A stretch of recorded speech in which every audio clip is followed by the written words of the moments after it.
সঞ্জীৱ বৈশ্য পৰিচালিত সৰভোগৰ মাই এবেকাছৰ উদ্যোগত বিগত বৰ্ষবোৰৰ দৰে এইবেলিও আয়োজন কৰা বিশেষ গ্ৰীষ্মকালীন কৰ্মশালাৰ আজি শুভাৰম্ভণি কৰা হয়।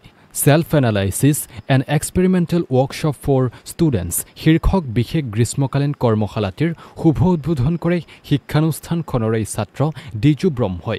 ছাত্ৰ ছাত্ৰীসকলে আত্মবিশ্লেষণৰ জৰিয়তে নিজস্ব সুপ্ত প্ৰতিভাসমূহ বিকাশ কৰিব পৰাকৈ উপযুক্ত পৰিৱেশ আৰু পথ প্ৰদৰ্শন কৰাৰ উদ্দেশ্যে এইবাৰৰ কৰ্মশালাটি আয়োজন কৰা হৈছে বুলি প্ৰকাশ কৰিছে পৰিচালক সঞ্জীৱ বৈশ্য আৰু তেওঁৰ সতীৰ্থসকলে। উল্লেখ্য যে উক্ত কৰ্মশালাত কোনো বিশেষ বিষয়ৰ প্ৰশিক্ষকৰ ব্যৱস্থা কৰা হোৱা নাই। আজিৰ উদ্বোধনী অনুষ্ঠানত মাই এবেকাছৰ কেইবাজনো প্ৰাক্তন শিক্ষাৰ্থী, শিক্ষক তথা যোগ প্ৰশিক্ষক প্ৰাণজিৎ দাস, নৃত্য প্ৰশিক্ষক দিগন্ত সাউদ প্ৰমুখ্যে অভিভাৱক তথা অংশগ্ৰহণকাৰী ছাত্ৰ ছাত্ৰীসকল উপস্থিত থাকে।